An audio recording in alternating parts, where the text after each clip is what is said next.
Well, as we mentioned, a big weekend at UWL with a state track meet in town. More than 10,000 athletes, coaches, and fans from all over Wisconsin are in La Crosse for the event.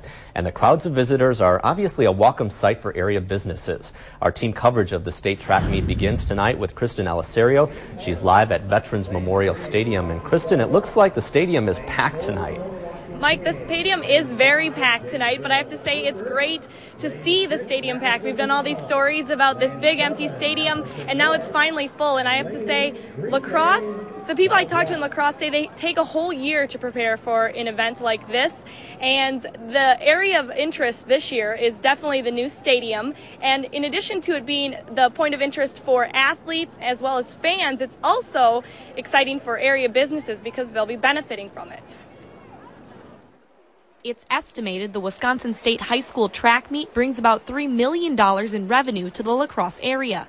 Thanks to the new stadium, this year's total could be even higher. I'm conservatively saying $3 million, but it could creep up to $4 million, who knows. So. Along with the new stadium comes more fans, too. Because of the two sessions, you know, you get all the Division II, Division III people now this morning, and then this afternoon the Division I comes in. And I'm guessing it's going to be 12,000, 13,000 per day. These thousands of people who visit La Crosse for the state meet need places to stay, and so area hotels are getting a welcomed boost. Stony Creek Inn in Onalaska has 11 teams staying with them this weekend. Probably about 80% of our hotel is state track this weekend, and then the other 20% would make up our standard business, and then of weddings, of course, that type of thing.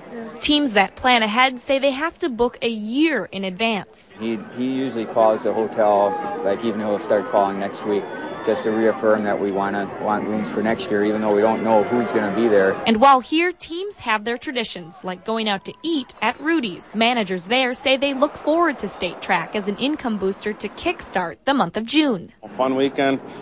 Should be busy. A lot of teams here. You always get, seems like a lot of the same teams too, or coaches you recognize from year to year come here after the event. The three questions we get the most are, where can I go for lunch? Where can I go shopping, and how do I get to Grandad Bluff? And actually the fourth one is, how do I get to the Mississippi River? So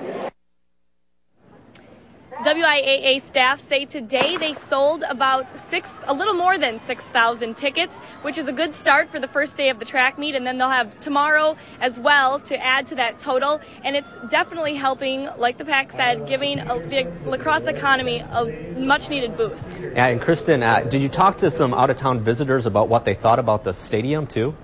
Yeah, they're very impressed with the stadium, and everyone I've talked to said it looks even more packed than last year, and so it's a bigger stadium, and yet it still looks even more packed than last year. All right, thanks very much. Kristen Alisario reporting live from the new UWL Sports Complex. And if you would like to see the action at UW La Crosse but can't make it down to the stadium, we can help you out. News Channel 8 has live streaming video of all running events on our website, WKBT.com. The live stream will be up for Saturday's events as well, and we will, of course, have updates on how local athletes did during the day of the state track meet coming up a little bit later in sports.